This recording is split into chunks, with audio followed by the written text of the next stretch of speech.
Hey everyone, it's Hugh from Financial Free by 40, and today I'm coming at you with a book review. And as you've probably seen on the title, this book is The Miracle Morning by Hal Elrod. I read this close to when I quit my job last year, around August time, and to give you a little bit of background, I had already been implementing a morning routine, but this has really helped me and actually changed most of it off the back of this book. Hal Elrod is a entrepreneur, online businessman, coach. He's a public speaker, and I knew very little about him until I'd heard a podcast between him and James Altucher. And hearing those guys talk, I was interested straight away, and I went out and bought the book. And I'm so pleased that I did. I want to make sure that these book reviews that I do aren't just necessarily books that I love, but if this book isn't that great, I want to tell you about it. So maybe you might find some value in it, or to maybe even avoid it. But this one, I've got to say, for how easy it is to pick up. It's only 130 pages, and this is definitely a life changer. It's made a big impact to me. But I'm someone that was already doing a morning routine. So if you're not doing a morning routine and there are things that you want to achieve in your life, but you're not at the moment, I highly recommend getting a book like this to really sort you out. The price of whatever it is, like £6, £10, will be a fraction of the benefit and the value you'll get from it in the long run. So a little short, Hal Elrod, when he was 20, was involved in a car accident driving home, I think actually from an award ceremony. He was a successful salesman at the time, one of the best in the country, and doing very well from himself. It was like a 70-mile-an-hour collision, and he actually died for, I think it was 6 minutes in the end. Kind of was brought back to life and told that he has permanent brain damage, he'll never walk again, etc., etc. He was not willing to accept that, and ended up getting himself back on track. And I think someone that states he doesn't even like running either. And of the situation he was in, not only walked again, but he went on to run a 52-mile ultra marathon race. So this guy, he's legit, and he's a very successful business person. But the way in which he puts it, very straightforward, to the point, and it's customized to fit your goals and your ambitions in life. So The Miracle Morning, just to give you a very brief flyover of what he goes into. The book is segregated, it's based around 6 main factors, which he calls life savers, with the acronym SAVERS. S is for silence, which is based on meditation and mindfulness. A is for affirmations, so terminology, statements, positive statements that you can kind of enforce yourself to believe, like I'm going to run that marathon by the end of the year.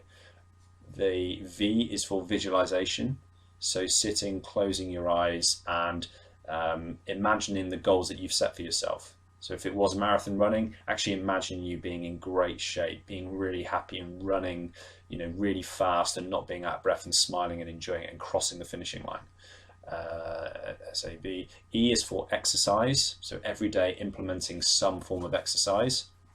That one was easier for me because I enjoy it anyway. But even if I'm training later on in the evening, or if it's a rest day, I'll still go downstairs and do like 50 jumping jacks, 10 press-ups, just to get some blood pumping before I go in and complete the rest of my morning routine. The R is for reading. This is something this book really helped me kind of understand. And actually, as a subset, the book is based around just giving yourself this, half an hour or maybe hour of personal development every morning. People neglect it, and I definitely did. From someone last year that was trying to build and run a business, I thought, I can't read. Well, I can, but I haven't got time to read. I've got shit to do. This book is, he's not alone. A lot of people say this, but you're your biggest investment. So it doesn't matter what time I would end up, writing emails or doing something else. You cannot be investing in yourself. So give yourself that time every single morning to do that. Reading was something I used to do 2 minutes before falling asleep, and now thanks to this book, I allow myself at least 30 minutes every single day to read, and I'm flying through books and learning more and growing as a person. So It's not just about reading, it's about all the things I've explained so far and giving yourself that time to develop. Okay, that was R. The last one, save, as S, is for scribing or journaling and writing, and putting pen to paper, committing and getting your thoughts out there and tracking it down. That was new to me as well. Never did that before this book, and this book has really helped me, and I do that every single day now.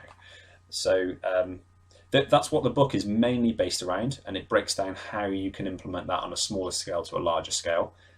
He goes on to talk about if you're not a morning person. There's a chapter here. He's got 5 steps to break the snooze pattern. He has a section on turning your miracle morning down to a 6-minute miracle morning if you feel that you'll push for time. There's a chapter on making it personal and customizing to your goals and your needs. And finally, I think there's a challenge on how you can develop the habit of the miracle morning and then do it every single day for 30 days, a challenge to yourself. So that's it. I want to keep this review fairly brief. I was going to say I've got nothing to bad words. The only thing I would say for those UK readers out there, it is some American speak. It's very positive. It's very big. It's out there, but I still didn't find that off-putting. I think it was well written. It's easy to understand, but look through that stuff. The information in here is awesome, and you can get a lot from that. And the visualization, affirmations, journaling, and even reading, I was a little more skeptical on. But I just gave it a go, and guess what?